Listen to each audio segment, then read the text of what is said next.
titignan naman natin, no, medyo isolated naman ito. No?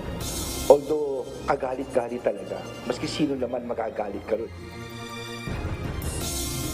Umano'y breach of discipline sa Philippine National Police, itinanggi ng DILG. Maigting na produksyon ng missiles ipinag-utos ni North Korean leader Kim Jong-un. Pag-alis ng United Nations Force sa Mali, pinamamadali. 16 na taon ang matuling lumipas. Kaya yun po ay isa sa ating mga pinagpapasalamat sa Panginoon. Salamat sa Diyos na tayo po ay pinagkalooban ng 16 na taon dito sa Good Morning Kuya sa patuloy din nating mga public services na ginagawa. Paglilingkod sa kapwa at paghahatid ng makabuluhang balita, ipagpapatuloy ng Good Morning Kuya.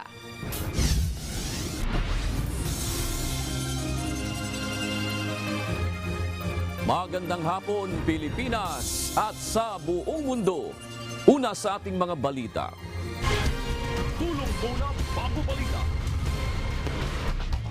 Halos linggo-linggo na umanong may naaksidente sa ginagawang bahagi ng MacArthur Highway sa Barangay Sampaloc, Apalit, Pampanga ayon sa mga residente. Samantala, 2 motorcycle rider na naaksidente dahil sa aso ang tinulungan din ng UNTV News and Rescue. Ito ang balita ni Leslie Widom.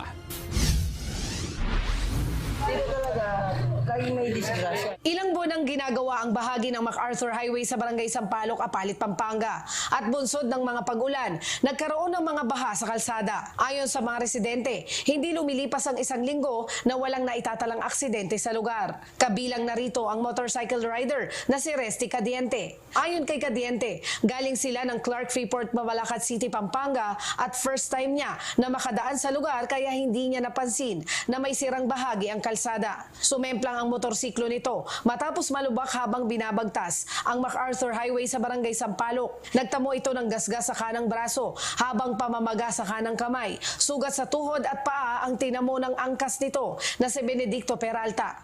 Nakaupo lang doon. Tapos biglang may sumulpok. Tapos bilang nag-slide sila, dalawa sila. Doon na kami nataranta. Salamat, dumating tayo. Dadating, good. Ganda ng UNTV. The best talaga. The best. Salamat, nandito yung UNTV. Salamat talaga. Nilapatan naman ng pangunang lunas ng UNTV News and Rescue ang sugat ng mga biktima habang ang mga responder na ng Apalit Municipal Disaster Risk Reduction and Management Office ang nagdala sa mga ito sa ospital. Ang mga residente sa lugar nananawagang matapos na ang ginagawang kalsada. Maayos para walang disgrasyang kamukha na yung dito kung nangyari.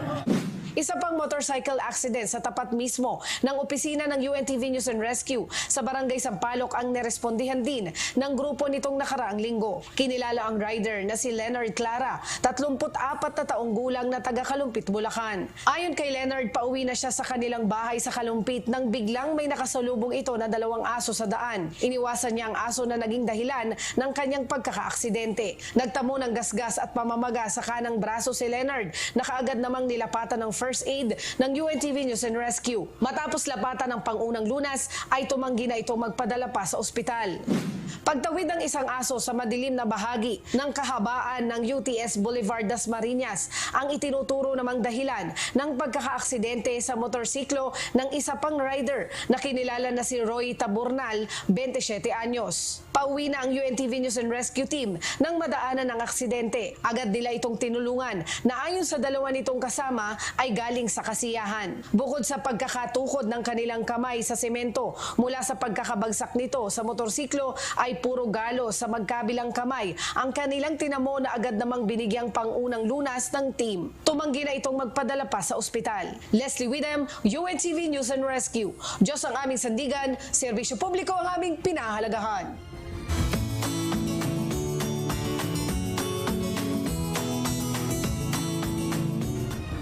Magkasamang pinangunahan ni na Pangulong Ferdinand Marcos Jr. at Education Secretary Vice President Sara Duterte ang formal na pagsisimula ng Brigada Eskwela sa isang paaralan sa Maynila. Ilang mga usapin sa edukasyon ang sinagot ng dalawa, kabilang na ang issue sa pagbabalik ng lumang academic calendar Gayon din ang ukol sa sweldo ng mga guro. Ito ang balita ni Nel Maribuhok. Very significant because here we are trying, ang sinusubukan natin gawin ay ayusin ang curriculum para maging mas bagay sa pangangailangan ng mga batang Pilipino.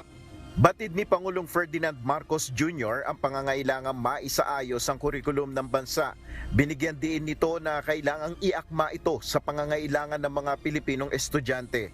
Kasama na rin dyan ng mga takto that includes all our efforts na para pagandahin ang mga international score natin, especially when it comes to STEM at tinatawag na STEM subjects. Also, binibigyan natin ng pagkakataon yung mga after 10th grade na mamili kung sila ay mag-vocational, mag-technical training o itutuloy nila. Kamakailan inilunsad ng DepEd ang matatag curriculum na layong i-decongest ang kasalukuyang K-12 curriculum. Sa ilalim ng revised K-10, binawasan ng bilang ng competencies kung saan mas nakatutok ngayon sa literacy, numeracy at socio-emotional skills para sa kindergarten hanggang grade 3. Ayon kay VP Sara Duterte na siya ring kalihim ng edukasyon, sinusolusyonan nito ang mga problemang nakita sa lumang curriculum. Lahat po nung nakita na problema ng mga international and local education experts natin, in-address po namin dito sa bagong K-10 na program. Una na dito yung napakaraming learning competencies. So from approximately 11,000, napababa natin to 3,000 ang mga learning competencies.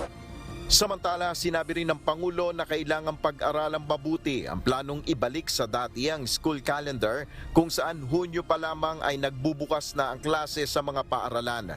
Ayon kay PBBM, dapat maisama bilang konsiderasyon ang pabago-bagong klima o climate change. Dahil sa schedule ngayon, napakainit at pati yung mga bata hinihimatay na. Kaya kailangan natin isama sa ating pag-aaral yan kung ano yung mga dapat gawin. So, wala naman kaming preference. Mas gusto namin ito, mas gusto namin yun. Hindi naman. Titignan lang talaga natin kung ano yung pinakamaganda, both for the kids, especially for the children, at saka sa mga teacher, at saka sa mga administrative non-teaching staff. Dahil kailangan papapasukin natin sila, mainit masyado, baka hindi na kayang gawin ang trabaho nila, magkasakit pa. Inatasan naman ni Pangulong Marcos ang DepEd na pag-aralan ang pagtataas ng sahod ng mga guro bukod sa wage hike na tinatanggap ng mga public school teacher sa ilalim ng Salary Standardization Law. Ayon naman kay VP Sara, hinihintay na lamang nila ang resulta ng pag-aaral.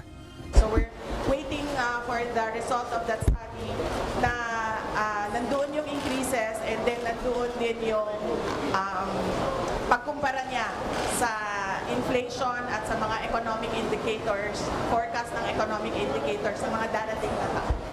Sina Pangulong Marcos at Vice President Duterte ay magkasama sa Victorino Mapa High School sa Maynila kaninang umaga para sa pagsisimula ng Brigada Eskwela. Personal na ininspeksyon ni Pangulong Marcos ang estado ng mga silid-aralan. Nag-abot rin ng 1 million pesos na tulong ang Pangulo sa eskwelahan, bukod pa rito ang mga cleaning material. Binigyan din ng Pangulo ang halaga ng pagtutulungan ng mga magulang, pribadong sektor at iba't ibang organisasyon para sa kapakinabangan na rin ng mga estudyanteng papasok ngayong buwan. Nel Maribuhok, UNTV News and Rescue. Diyos ang aming sandigan, serbisyo publiko ang aming pinahalagahan. Papayagan ng Department of Education ang pagpapatupad ng blended learning sa mga paaralan na napinsala ng Bagyong Egay kung hindi pa rin makukumpuni ang mga ito bago ang muling pagsisimula ng klase sa darating na August 29. Ayon kay Vice President at Education Secretary Sara Duterte, prioridad nila na maipaayos ngayong taon ang mga classroom na nasira bunsod ng mga nagdaang bagyo. Ito ang balita ni Bernadette Tinoy. Yung mga tinamaan po ng Bagyong Egay, sila po yung priority natin sa budget natin for repairs this year. Pero kung hindi po umabot yung repairs nila by by opening ng August 29 ay immediately po i-implement ng ating mga paaralan yung blended learning program natin. Dahil wala na pong learning disruption. Tiniyak ngayon ni Vice President and Education Secretary Sara Duterte na ipapaayos ng pamahalaan ng mga nasirang paaralan bunsod ng pananalasa ng mga nagdaang bagyo sa bansa. Ayon sa Vice Presidente, sakaling hindi umabot ang mga ito sa August 29 school opening, papayagan muna sila magpatupad ng blended learning, partikular sa mga lugar na napuruhan ng nakalipas na bagyo. Ang mga paaralan sa may Northern Luzon, Calabarzon, Mimaropa, maging ang ilang lugar sa Bicol at Eastern Visayas. Siniguro naman ni Pangulong Ferdinand Marcos Jr. na pagtutulungan ng pamahalaan ng pagsasaayos ng mga classroom na napinsala ng mga bagyo. Aminado ang presidente na malaking hamon ang mga kalamidad na dumarating sa bansa sa sektor ng edukasyon. So far, basta kung ano yung kaya natin going together pa with, kasama pa yung ating mga LGU, ay ginagawa lahat para maayos natin yung mga nasira. At patuloy naman, dapat ang school building program, pero talagang na malaking sagapan itong weather natin. Batay sa huling report ng DepEd, mayroong mahigit sa 106 na mga paaralan mula sa 9 na rehiyon ang napinsala ng bagyong Egay na sinabayan pa ng habagat. Ayon pa sa DepEd, posibleng umabot sa higit 800 milyong piso ang kakailanganing pondo upang maipaayos ang mga nasirang eskwelahan. Bernadette Tinoy, UNTV News and Rescue. Diyos ang aming sandigan, serbisyo publiko ang aming pinahalagahan. Tatanggap na ng tulong ang Department of Education mula sa pondo na galing sa Philippine Amusement and Gaming Corporation. Samantala, tinututulan naman ng ilang mambabatas ang plano ng PAGCOR na ibenta ang kanilang mga ari-arian. Ito ang balita ni JP Nunez. Noong po kasing nakarang administrasyon ng Department of Education under kay former Secretary Leonor Briones, hindi po niya tinanggap ang alok ng PAGCOR na magkaloob ng mga school buildings sapagkat galing daw po sa kita ng sugal. Kung dati ay hindi pumayag ang Department of Education na tumanggap ng tulong mula sa Philippine Amusement and Gaming Corporation o PAGCOR para sa pagpapatayo ng mga school building o learning facilities sa ilalim ni dating DepEd Secretary Leonor Briones, sa budget deliberation kanina ng House Committee on Appropriations, sinabi ni PAGCOR Chief and CEO Alejandro Tenco na may tumawag ng isang undersecretary ng DepEd upang pabilisin ang isang Memorandum of Understanding sa pagitan ng dalawang ahensya. Nakapaloob dito ang umano'y gagawing pagtulong ng PAGCOR sa DepEd para itayo ang mga kulang na silid-aralan sa iba't ibang panig ng bansa. Ayon kay Tenco, pumayag na umano si Vice President at DepEd Secretary Sara Duterte at personal niya itong nakausap. Ang totoo po ay nakipagpulong ako ng personal kay VP Secretary Sara Duterte at kinumit po niya na yung approval po ng aming joint cooperation or MOU for this school buildings ay ifa-fast track po niya. Samantala, muli namang dinipensahan ng PAGCOR ang bago nitong logo na nagkakahalaga ng 3 million pesos.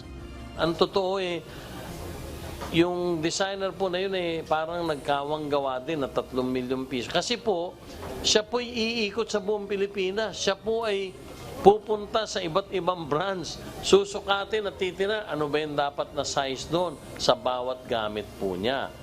Pero ang Kabataan Party List naniniwalang nasayang lamang ang pondo ng taong bayan dahil maaari namang maipagawa ito sa in-house graphic designer katulad ng ginawa sa bagong logo ng Bangko Sentral ng Pilipinas upang mas makabawas sa gastos ang gobyerno. Yung 3 milyon, malaking bagay pa rin naman po siya eh. Marami sanang pwedeng nakabenepisyo din kung nagamit ng maayos yung ganong pera. Kaya po so far hindi tayo kumbensido doon sa paliwanag bakit kailangan umabot sa ganon. Samantala, tinutulan naman ni Cagayan de Oro 2nd District Representative Rufus Rodriguez ang plano ng PAGCOR na maisapribado ang mga ari-arian nito. Ayon sa mambabatas, mawawala ng kontrol ang gobyerno sa kikitain ng PAGCOR na dapat sana'y magagamit ng pondo sa mga programa at proyektong mapapakinabangan ng taong bayan. Why are we privatizing when we have a good leadership now with Pogo? I will therefore oppose any privatization. I will file a bill because we seem to sell those that are really earning. Ayon sa PAGCOR, sa third quarter ng 2025, plano nilang maisapribado ang lahat nilang ari-arian. Nasa 45 mga property sa iba't ibang bahagi ng bansa ang ginagamit nito sa kanilang operasyon. JP Nunez, UNTV, News and Rescue. Diyos ang aming sandigan, serbisyo publiko ang aming pinahahalagahan. May epekto sa learning ability ng mga bata ang exposure sa toxic materials na minsan ay nakikita o nakahalo sa ilang mga gamit sa eskwelahan. Bunsod nito ay sinusulong sa mga paaralan ng toxic-free at waste-free sa pagbabalik eskwela upang mapangalagaan ng mga mag-aaral. Ito ang balita ni Gladys Suabi. As a single parent, meron akong 4 na estudyante na sinusuportahan. So, kailangan ko talagang economize budget. Bukod sa presyo, tinitingnan rin ni Leonida Fidalan ang kalidad ng produkto o ng school supplies na bibilhin para sa kanyang mga nag-aaral na anak. Ayon kay Nanay Leonida, tinitiyak niya na kahit mura, ay maayos at ligtas ang mga gagamitin ng mga bata ngayong pasukan. Siyempre, i-consider ko yung okay na brand, pero hindi naman po ako namimili ng mahal na brand. Pumupunta ako ng Divisoria para maghanap ng mga brand na okay naman, pero hindi siya gaano kamahal. Ayon sa mga eksperto, nakitaan ng masamang epekto sa kalusugan ng mga bata ang mga kemikal gaya ng lead, na madalas ay nakahalo sa pintura na ginagamit sa mga clip, lunchbox at water bottles. Habang ang mercury naman ay madalas din inihahalo sa colored pens at watercolors. Ang mataas na content ng mga nasabing kemikal ay maaaring magresulta ng panganib sa kalusugan ng mga bata lalo na sa kanilang utak. Ang lead po kasi ay isang neurotoxin. Ang pangunahing inaatake nito ay yung utak. Pinapahina po ang utak, lalong-lalo na ng mga bata dahil sila nga yung vulnerable dito sa exposure sa ganito. Humihina talaga yung development, IQ development ng bata pag na-expose sa ganitong klaseng lason. Bunsod nito, patuloy na isinusulong ngayon ng ilang grupo at paaralan ang pagiging toxic at waste-free ng kani-kanilang mga eskwelahan. Sa Toro Hills Elementary School, mahigpit ang ginagawang pagbabantay laban sa mga toxic material, gaya na lamang ng mga pintura na gagamitin sa pagpapaganda ng mga classroom. Sa pagbubukas ng Brigada Eskwela ngayong araw, highlight ang Memorandum of Understanding ng naturang paaralan at ng grupong Ban Toxics sa paglulunsad ng Toxic-Free and Waste-Free School Program. Ang gawin nating simple, laging safe ang school at malinis. Yun po ang mga mabigat na simple lang pero malalim ang kahulugan nun. Ibig sabihin, isaturate lahat ng mga toxic and waste na materials na nasa loob ng paaralan para maging safe yung ating mga estudyante pagpasok nila sa opening of classes.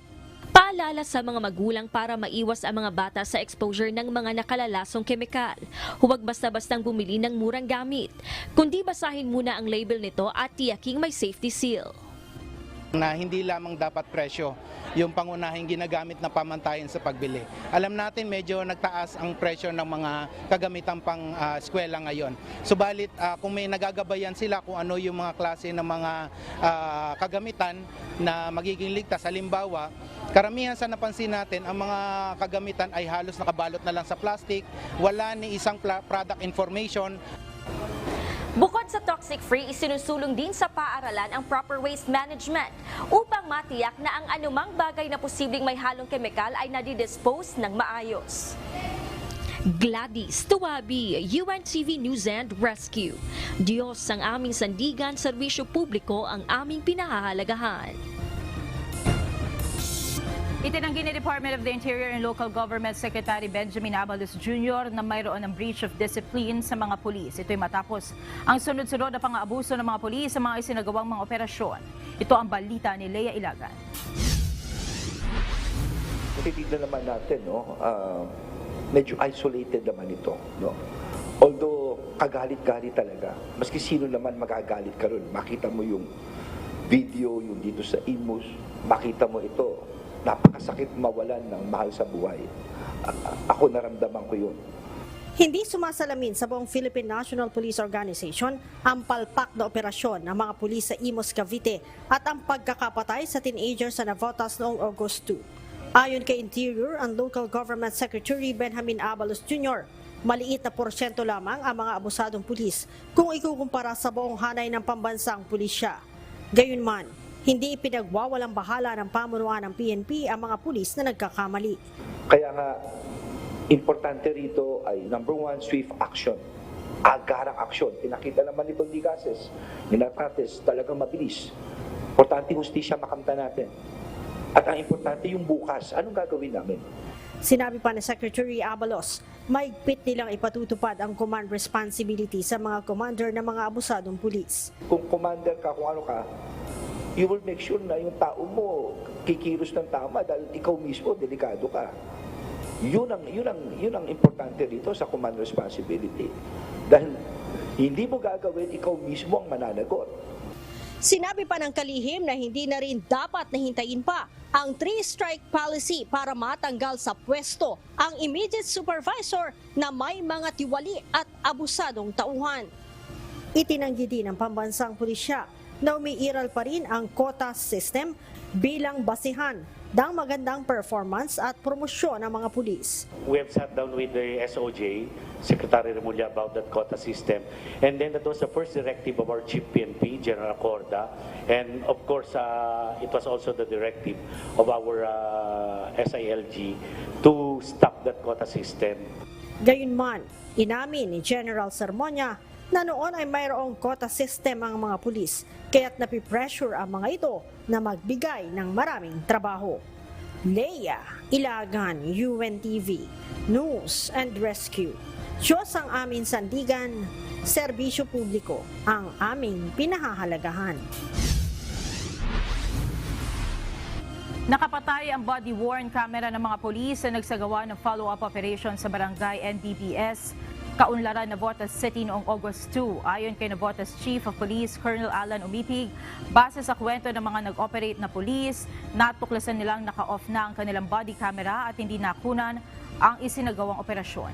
Kaugnay nito, sinabi ni Colonel Umipig na panibagong kaso ang kahaharapin ng mga pulis dahil sa insidente. Required sa mga pulis ang pagsusuot ng body camera sa mga isinasagawang police operation. Dito sa explanation niya nung nakasuot sa tagapa ay hindi na niya napansin na naka-off na dahil wala na palang button.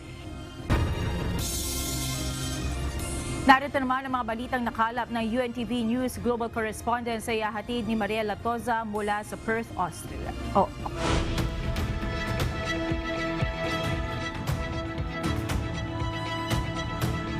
Mariel, ang Australia ba ay may magandang ugnayan sa North Korea?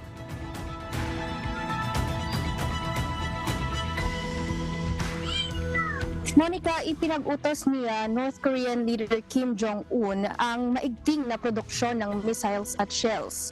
Nagsagawa ito ng inspeksyon sa mga pabrika kung saan nililikha ang tactical missiles, mobile launch platforms, armored vehicles at artillery shells ng bansa. Ito ang balita ni Justin Masakayan.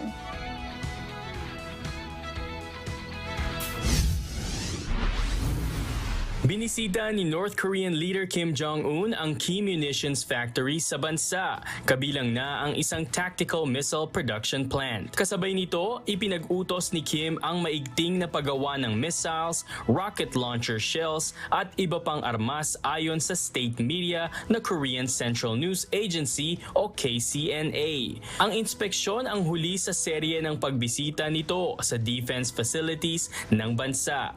Sa gitna ito ng ginagawang paghahanda ng South Korea at Estados Unidos para sa annual military drills na sa ayon sa North Korea ay isa umanong invasion rehearsal. mula nang bumagsak ang diplomasya ni Kim sa Estados Unidos noong 2019 sa ilalim ng dating American President na si Donald Trump, pinagtuunang pansin nito ang pagpapalakas ng nuclear at missile arsenals ng Pyongyang. At mula 2022, nakapagsagawa na ito ng mahigit 100 missile tests habang binabantaan ang Estados Unidos at South Korea dahil sa pinalawak na joint military training exercises. Justin Masakayan, UNTV News and Rescue. Diyos ang aming sandigan, serbisyo publiko ang aming pinahahalagahan.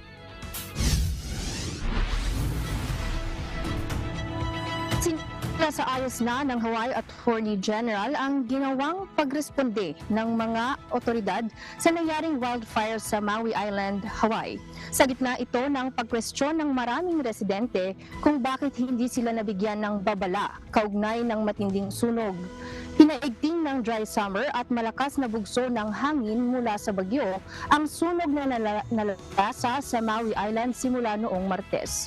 Umakyat na sa 73 tao ang nasawi dahil sa trahedya, subalit pinangangambahan pa ang lubhang pagtaas ng bilang dahil marami pa rin ang nawawala.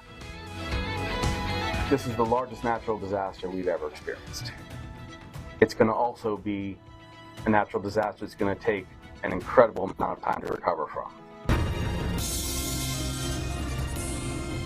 Samantala, pinutol ng Miss Universe Organization o MUO ang ugnayan sa Indonesian franchise. Bunso nito ng sexual abuse allegations ng ilang contestants ilang araw bago ang Coronation Day sa Jakarta. Ayon sa mga kandidata, bigla umanong pinaghubad ang mga finalists para sa body check at ilan sa kanila ang topless ng kinuhanan ng litrato.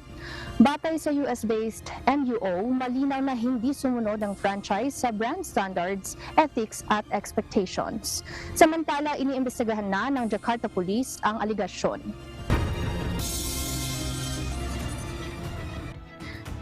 Pinamamadali ang pag-alis ng peacekeeping mission ng United Nations sa Mali sa gitna ng tumitinding sitwasyon ng seguridad sa bansa.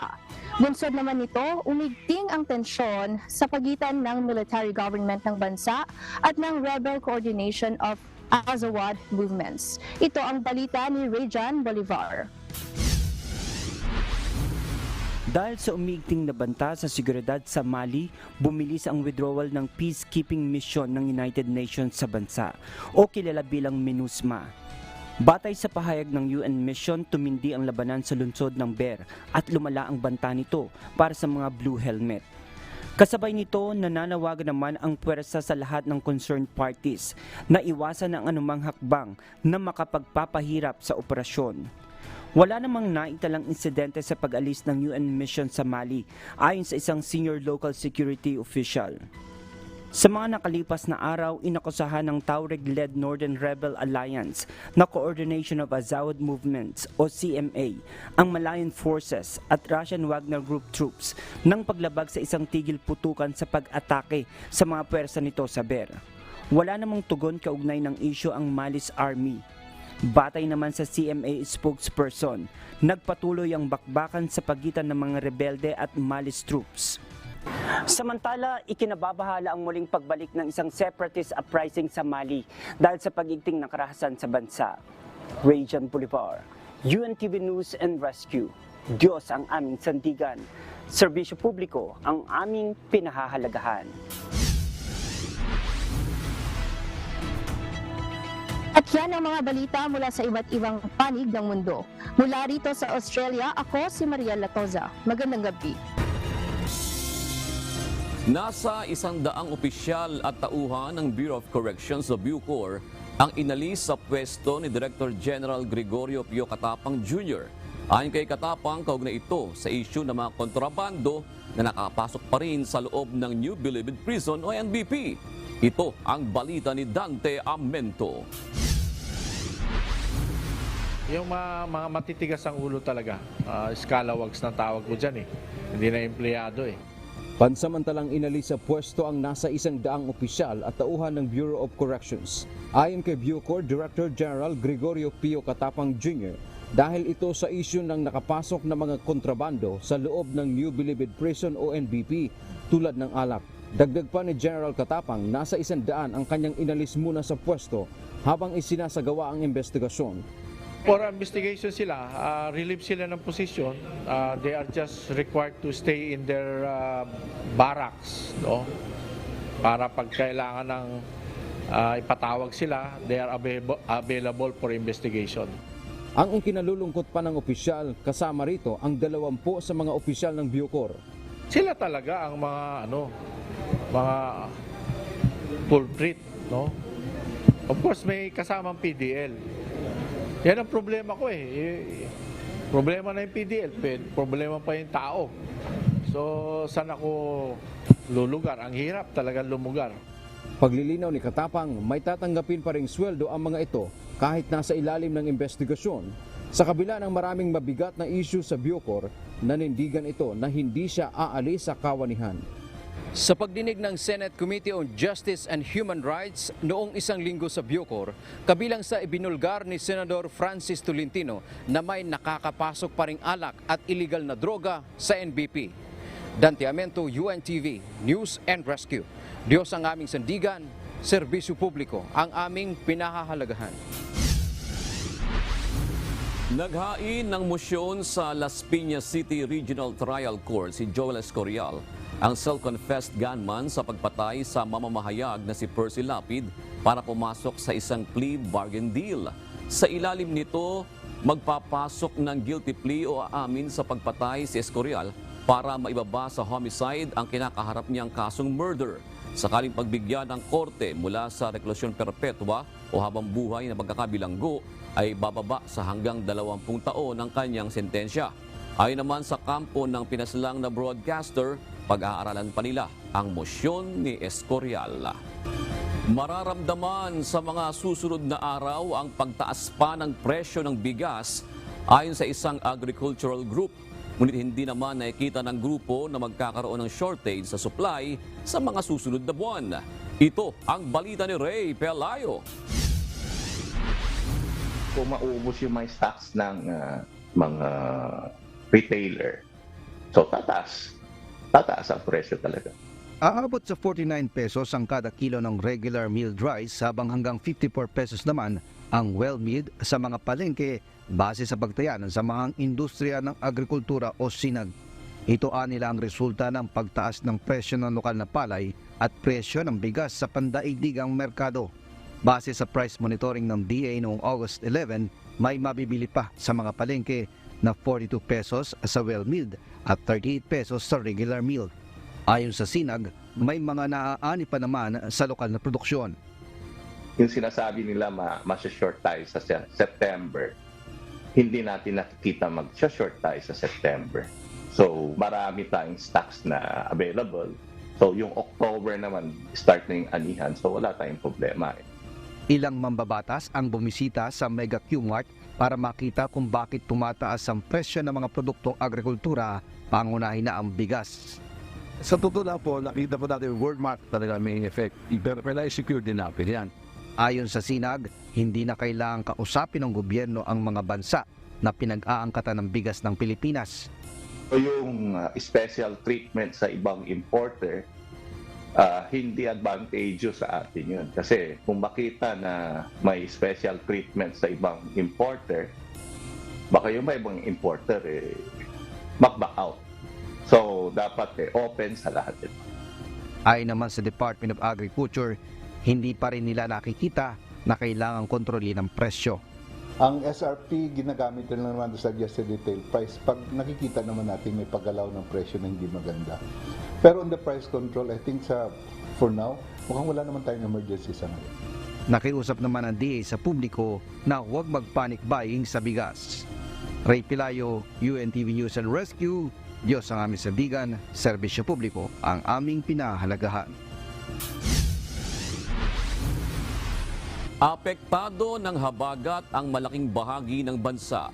Base sa forecast ng Pag-asa, makararanas ng kalat-kalat na pagulan ang Palawan, Western Visayas, Zamboanga, Peninsula, Basilan, Sulu at Tawi-Tawi. Ang Metro Manila naman at nalalabing bahagi ng bansa ay makararanas ng maaliwalas at maalinsangang panahon. Gayunman, may posibilidad pa rin ng pagkakaroon ng papulupulong pag-ulan, pagkidlat at pagkulog. Sa ngayon ay walang bagyo o LPA sa Philippine Area of Responsibility. Sinaksihan ni Pangulong Ferdinand Marcos Jr. ang paglagda sa Memorandum of Understanding ng ilang ahensya ng pamahalaan para sa paglulunsad ng Media and Information Literacy o MIL campaign ng Presidential Communications Office o PCO. Layo nito nilabanan ng pagkalat ng maling impormasyon o fake news. Ayon kay Pangulong Marcos, mahalagang pagtuunan ng pansin dito ang mga kabataan at mabigyan ng kaukulang kasangkapan upang matukoy ang totoong impormasyon na kanilang nababasa sa internet. We also direct our attention to young people because they are the most involved. They are the ones who consider being online, working on the internet as part of their life. It's like breathing to young people. But we must give them the tools to be able to look and see what are these things that we are reading. Totoo ba ito?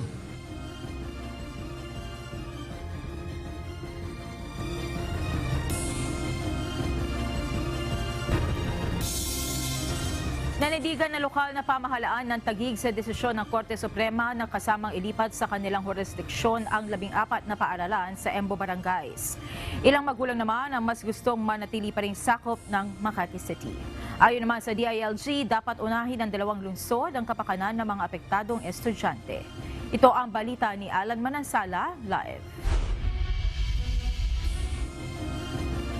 Alan, ano ang sinasabi ng mga magulang na yan na nakausap mo at bakit mas gusto pa rin nilang manatili sa jurisdiksyon ng Makati City?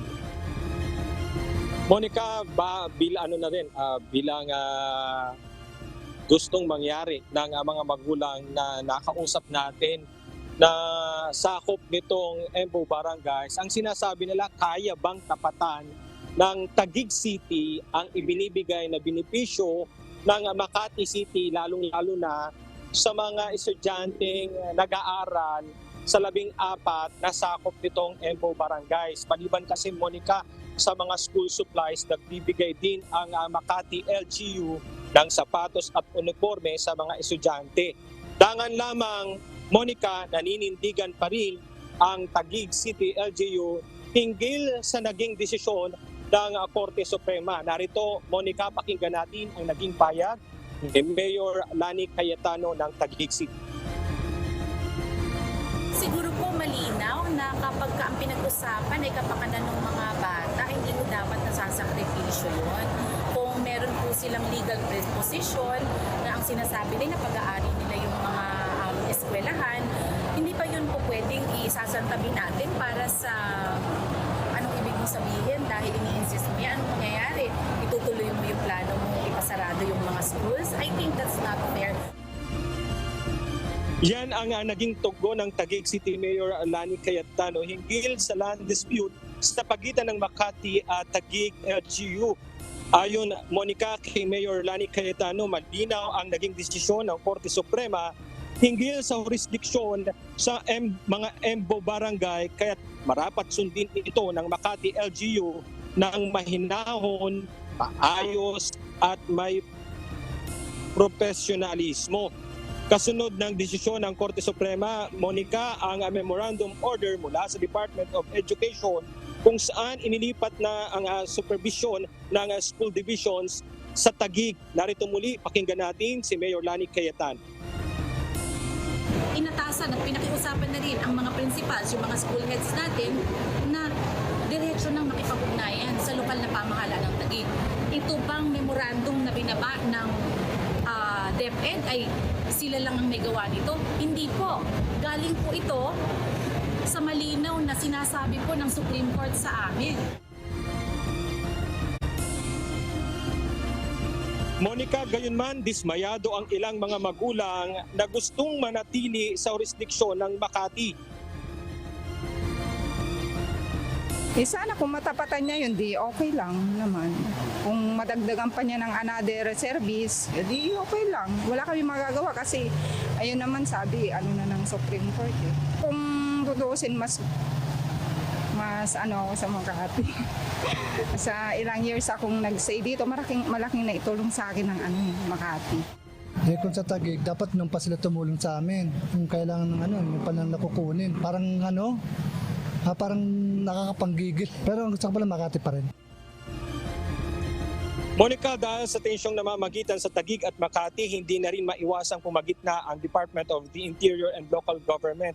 Ayon kay Secretary Benhur Abalos, kailangan munang isantabi ng LGU officials ang issue hinggil sa tunay na nagmamay-ari ng mga paaralang sakop ng EMBO barangays. Importante sa ngayon, yung mga bata makapag-enroll, makapag-aral, etc. Kung sino may-ari, sino mag-reimburse, mag-usap na lang sila on the sides about that. No? Okay. I think sa health, ganun din ang gagawin nila. With the DOH, ganun din, mag-uusap din sila about that and other services.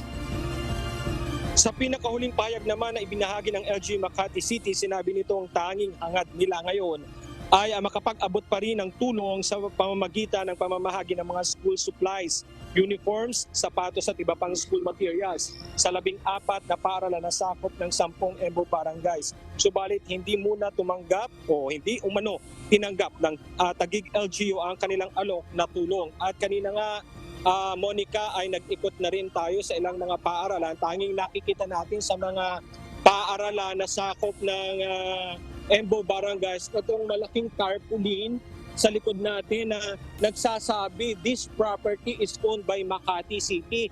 Ngayon, Monica, kanina nag-ikot din tayo sa dalawang City Hall ng Taguig at ng Makati para kuhanan sila ng iba pang pahayag, lalo na itong Makati City LGU. Kaya lang, Monica, according na rin sa impormasyon na ibinigay ng ilang katauhan na nasa LGU Makati City ay nasa pagpupulong umano si Mayor Abby dahil kausap niya si Vice President Sara Duterte. Monica.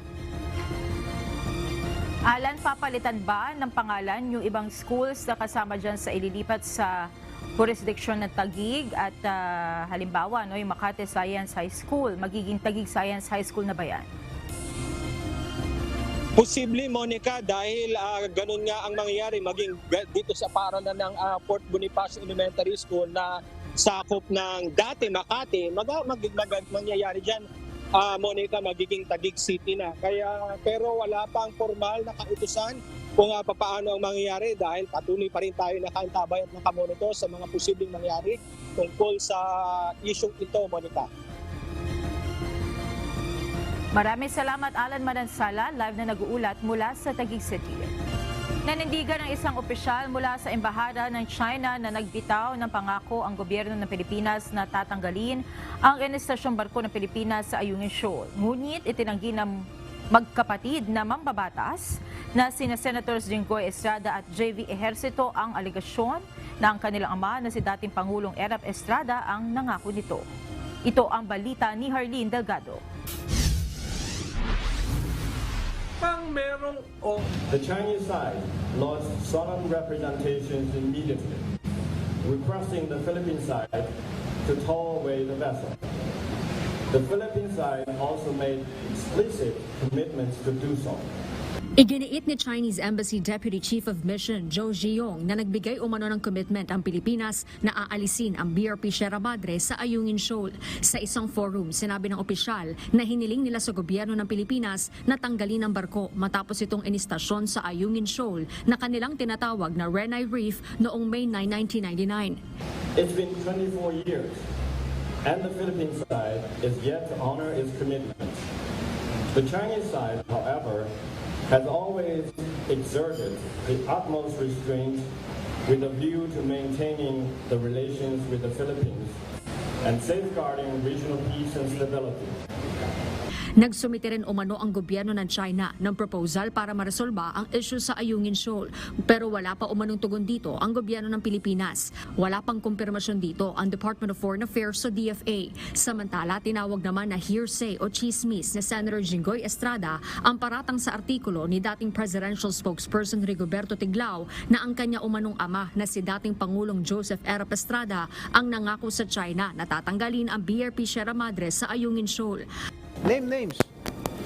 Because we are also at a loss. We are also in limbo kung sino talagang nangako. Ayon kay Senator Estrada, nakausap niya sa telepono si dating Defense Secretary Orly Mercado na nagsilbi noong panahon ng kanyang ama at pinatotohanan umano nito na walang pangako o kasundo ang nangyari sa ilalim ng administrasyong Estrada. Sa panahon ni Estrada noong 1999, inistasyon ng BRP Sierra Madre sa Ayungin Shoal. If he indeed made that promise, bakit hindi yung mga succeeding administrations after my father? If that is really binding. And this is all hearsay. Itinanggi rin ito ng kapatid ni Estrada na si Senator J.V. Ejercito. That's very inconsistent, and common sense tells us it was President Joseph Estrada who ordered that PRP Sierra Madre be grounded in Ayungin Shoal. So paano namang siya rin ang magsasabi na to remove it, na magkakaroon ng commitment. Kahit pa paano, meron siyang balls to claim our territory against a superpower. Sa ngayon, ayon kina Senators Estrada at Ejercito, hindi nila alam kung saan nanggaling ang impormasyon na ang kanilang ama ang nangako umano sa China na tatanggalin ang BRP Sierra Madre na anilay taliwas sa naging desisyon ng Administrasyong Estrada na ilagay ang barko sa Ayungin Shoal bilang paninindigan sa karapatan ng Pilipinas. Harleen Delgado, UNTV News and Rescue. Diyos ang aming sandigan, serbisyo publiko ang aming pinahahalagahan. Kailangan umanong imbestigahang mabuti ang alegasyon ng China na nangako ang Pilipinas na tatanggalin ang BRP Sierra Madre sa Ayungin Shoal. Ayon sa isang dating Presidential Advisor of Political Affairs, lumilitaw kasi na walang alam ang presidente sa mga nangyayari. Ito ang balita ni Ryan Lacanlale. Pang merong oral na usapan, walang written. So, hindi ko sigurado yung legal basis ng China. Dahil walang nakasulat eh. Oral lang daw. Pero tama si Ina, kailangan alamin kung sino ba yung nagbigay ng oral agreement. Kailangang imbestigahang mabuti ang aligasyon ng China na mayroon umanong pangako ang Pilipinas sa kanila. Natatanggalin ang BRP Sierra Madre sa Ayungin Shoal sa pamamagitan ng verbal na usapan. Ayon kay dating Presidential Advisor on Political Affairs Ronald Llamas, nagmumukhang walang alam ang Pangulo sa pahayag nito hinggil sa issue. Dahil medyo nakakahiya na yung presidente hindi alam yung nangyari. Diba? Yung practically yung sinabi niya eh. Dahil sabi niya, walang ganyang agreement. Wala akong alam. Pero kung sakaling meron. Ko. Yan. Kailangan purihin naman yung kanyang sinabi. Yes. Pero ibig sabihin, kahit siya, hindi ganun kalinaw kung meron nga o wala. Ayon kay Llamas, Pangulo ang dapat unang nakakaalam sa issue at ang Department of Foreign Affairs. Nauna nang sinabi sa UNTV ni Professor Romel Banlawi, isang security studies expert na nagtrabaho din noong panahon ni Pangulong Joseph Estrada at Gloria Arroyo, na walang anumang ipinangako ang Pilipinas sa China noon. Ang sigurado ko, hindi si BBM yan. Ang sigurado ko, hindi rin si Pinoy yan. Posibleng hindi si ERAP. Diba? Dalawa yung presidente na medyo malapit sa China. Si GMA at saka si Duterte. Yan. So, yun yung malapit. Sa ngayon, tila wala umanong epekto ang mga note verbal ng Pilipinas laban sa China. Kaya dapat maging rallying point ngayon ng bansa ang BRP Sierra Madre dahil nagiging simbolo ito ng ating paninindigan sa ating karapatan sa West Philippine Sea na nasa loob ng ating EEZ. Sa ngayon, lumalawak aniya ang political engagement ng bansa, kaya dumadami ang nakikisimpatya sa Pilipinas na ibang mga bansa pagdating sa usapin ng Ayungin Shoal. Ayon pa sa dating opisyal, hindi lang magiging rallying point ng mga Pilipino ang kinakalawang ng barko, kundi magiging simbolo din ito ng pinaglalaban ng ibang bansa na kalayaang makapaglayag sa West Philippine Sea. Ryan Lacanlale, UNTV News and Rescue. Diyos ang aming sandigan, serbisyo publiko ang aming pinahahalagahan.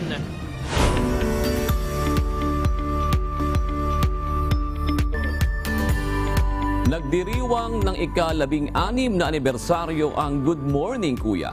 Ipagpapatuloy naman ng programa ang paglilingkod sa kapwa at paghahatid ng makabuluhang balita. Ito ang balita ni Rosalie Cos.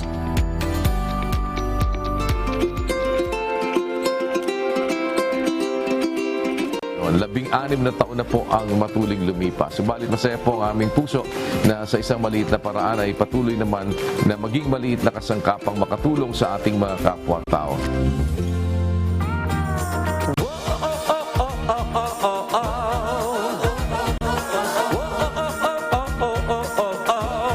Libreng klinik ni Kuya. Libreng sakay. Law center ni Kuya. At nag-iisang tulong muna bago balita. Ilan lamang ito sa tatak ng Good Morning Kuya o kilala rin sa tawag na GMK.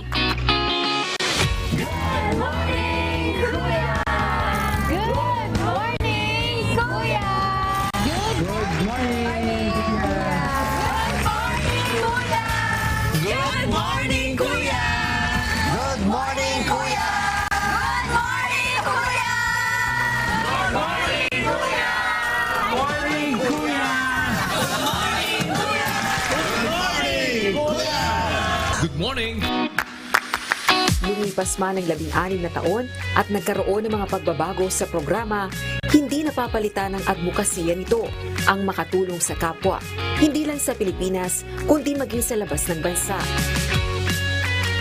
At dahil sa hangaring makapaglingkod sa marami pang tao, tuloy-tuloy ang innovation sa serbisyo publiko ng GMK, katuwang ang Members Church of God International, gaya ng mas pinaigting at pinalakas na tulong muna bago balita.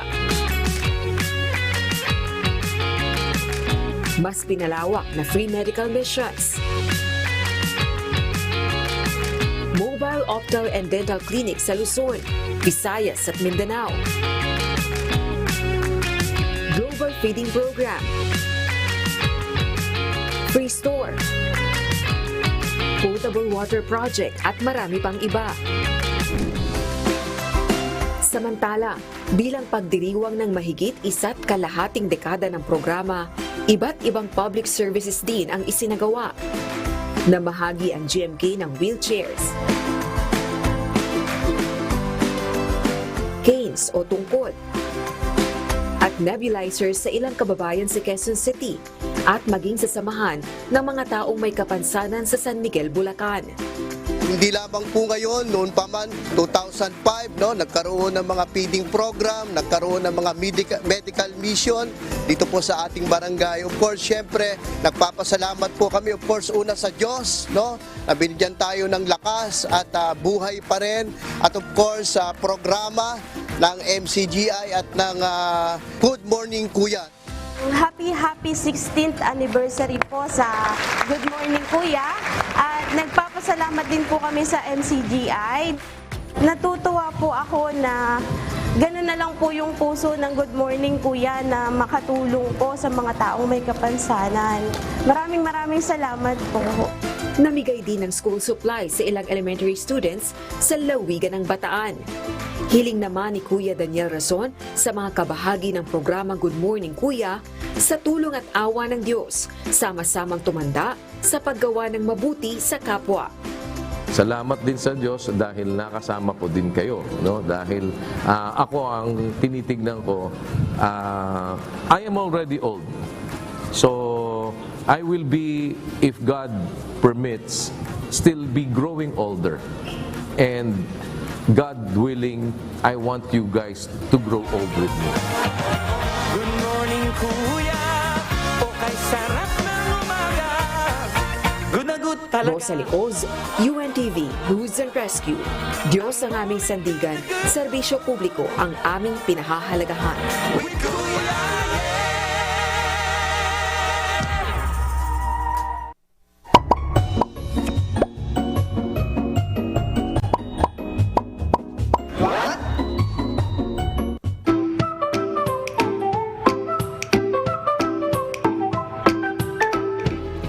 Dagdag kaalaman po, nabalitaan nyo naman siguro no, yung wildfire sa Hawaii na kung saan nag-iwan po yan ng malaking pinsala.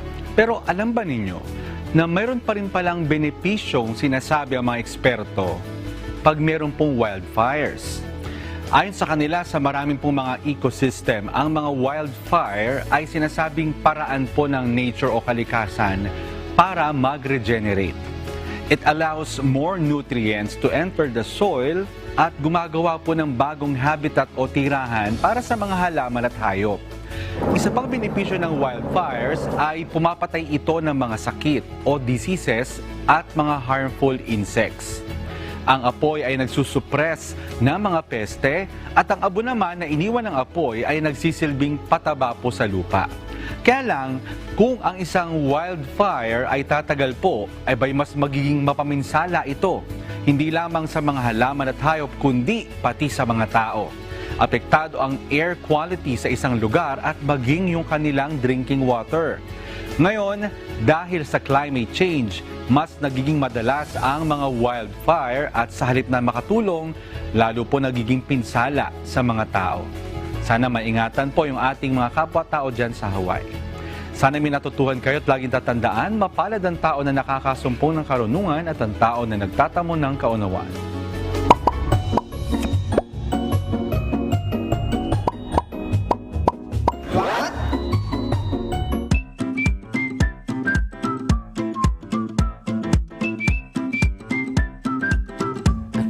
Ano ba gusto mo unahin na Jolimar? Wildfire o yung Good Morning Kuya Anniversary? Sa masaya muna tayo. Good morning Kuya Anniversary mo tayo, Monica. Ilang years? 16 years. 16 years. Oo. Di ba naging bahagi ka rin yun sa panahon? Siguro mga mahigit sa 2 taon. 2 taon. 2 taon din ako nag-stay. 16 years ako. Kasing edad ko kasi yung Good Morning Kuya sa UNTV, 16 din eh. 16 Nauna years lang ako ka ng na ilang rin. buwan. Mga May ako noon. Awa ng Diyos. Hanggang ngayon, 16 years na, di ba? Oo nga. Yan, happy anniversary sa inyong lahat dyan. Nakita ko yung mga old videos, no? Si Grace Casin, parang ano pa, parang may sakit mo naman payat pa si Grace Casin eh. Kosare. Kosare na siya ngayon. Laki rin ng pagkakaiba, di ba? Marami pa eh. Mga bata pa yung iba. Oo, marami ng mga bata noon na nagkaasawa na, nagkaanak na. Pero ngayon, mga bagong batch na yun, mga bagong mukha naman na. People come and go, pero nandiyan pa yung show. Yung serbisyo, di ba? Lalong lumalago at lalong lumalawa. And congratulations at happy anniversary, 16th anniversary sa Good Morning Kuya. Yun naman yung wildfire sa Hawaii, no? Sa Maui. Matindi pala talaga yun. Nakita ko kanina kasi yung drone footage na ibinigay sa atin nung isang nandoon yung driving instructor na si Javier. Oo, yan. Yan naman si Alan yata yung nagpahintulot sa atin na gamitin yung kanyang video. Yan yun. Si Alan kasi may-ari siya ng tindahan dyan para mga collector siya ng mga souvenir o kaya mga parang ano ba yun? Antique, parang ganun. Oo. So yan, nakunan niya yan nung August 9 mismo. So yan, nakita niya kung paano nilamo ng apoy yung kanilang community doon. Siya naman nakaligtas. Yan. May mga kwento pa nga doon talaga, tumalon sila sa dagat para makaligtas. At ang parang sinasabi nila kasi sa mga interview nila sa media, parang walang alert. Di ba sa atin merong mga text blast, ano? Alerto, tumutunog, yung ND, parang ganun. Ganun din sa kanila. Parang nanibago sila, parang pag may weather kasi na disturbance, alam na malakas yung hangin, may mga alert yan eh. Parang nung time na doon noon, walang alerto sa kanila. Sabi nila yun, ano? Oo. At saka yung hangin kasi niyan eh, di ba? Minsan nga tayo, pag, di ba, kuwari may sigalang or basta may maliit ng apoy, nakaka-suffocate na yan or malapit ka lang, ang sakit na sa balat. Kung ganyan kalaki, delikado. Yung drone shot naman yan, aftermath na, yung ibinahagi sa atin ni Javier. Isa siyang diving instructor doon, may business din siya dyan. So ang ginagawa nila ngayon dyan, tumutulong din sila sa pag-transport din ng mga parang mga kailangan ng mga evacuee din na kumbaga naapektuhan yan. Ang tinitingnan natin dito, Monica, yung mga Pilipino, wala tayong masyadong balita eh. Kasi marami bang Pinoy? May nagsasabi na karamihan din daw dyan na nagtatrabaho dyan, mga Pilipino. Kaya lang, wala tayong balita pa ngayon. Okay. But I'm sure yung embassy, no, meron namang ginagawa at nakikipag-ugnayan. Pero may consulate tayo sa Honolulu, alam ko meron dyan. Oo, sana wala namang nasaktan, casualty. No, hindi lang Pilipino, pero casualty in general. Ano na eh, 100 na ba ang namatay? Parang gano'n ang... ang body count nga as of now, nasa 100 na rin. Ano ko sa balita kanina eh, no? Di ba? Yan. Ay sana po ay wag na madagdagan at sana yung ating mga kababaeng Pilipino na wala pang communication time masyado ay sana nasa mabuti silang kalagayan. Nasa evacuation center lang sila. Ingat po kayo sa mga kababayan natin dyan. Ito naman po ang ating mga kauserong Pinoy hinggil sa school curriculum, ang kinumentaryohan po ni Aurora Sarmiento. Sabi niya, mabuti naman at ibinalik ang GMRC. Nawala ba ang GMRC? Nawala ba yun? Hindi ko alam na nawala pala siya. Nawala siya. Kasi di ba may mga ganon? May mga subjects na parang kinumbine nila para ipinasok sa ibang subject. Parang ganon yung nangyari. So ngayon, separate na ulit si GMRC. Baka iba lang yung tawag, no? Parang ganon, mga values din. Ha? Okay. Sabi naman ni Lorenza Molina, salamat. Baka mababago ang mga bata ngayon. May dumaan kasi sa pag-aaral din yan. Ito naman po, hinggil sa topic na breach of discipline sa PNP. Sabi naman po ni Miguel, grabe naman itong mga pulis na alagad ng batas. Ang pasimuno ng pagpatay kay Jemboy dapat parusahan niyang walang piyansa. Huwag mo naman tayong judgmental. Hayaan po natin yung yung hustisya. Kasi meron naman pong, kumbaga, may justice system naman po tayo. Tingnan natin muna, no? Huwag na tayong maging... Siyempre, naintindihan ko rin naman yung nag-comment. Pero sa atin po kasi yung dapat maging kalmante muna tayo sa mga panahong ito. Yan.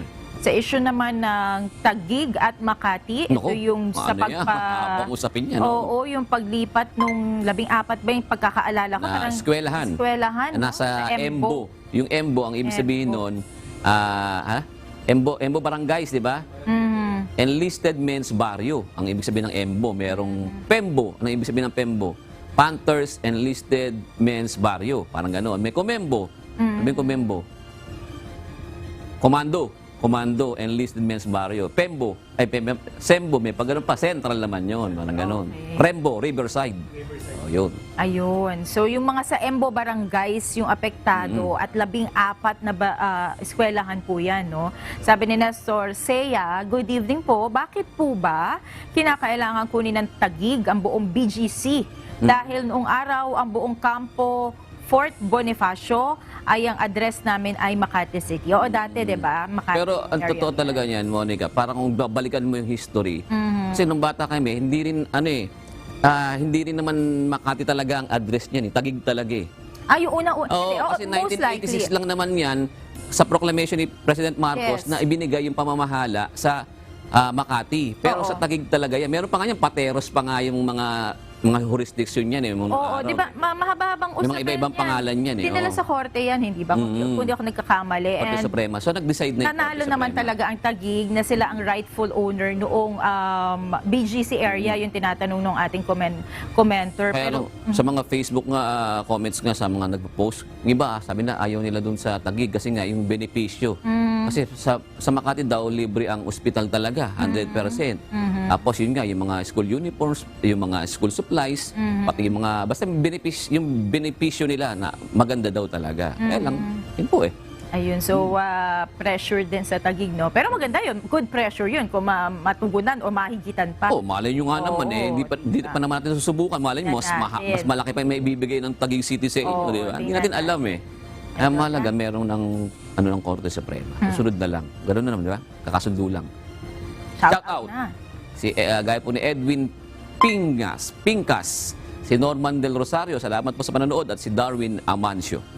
Salamat din po kay Annabelle's Channel, Gary Ryan at Cardos Story. Narito ang salita ng Diyos na ating sandigan mula sa aklat ng mga kawikaan 14:21 na nagsasabi, siyang humahamak sa kanyang kapwa ay nagkakasala, ngunit siyang naaawa sa dukha ay mapalad siya.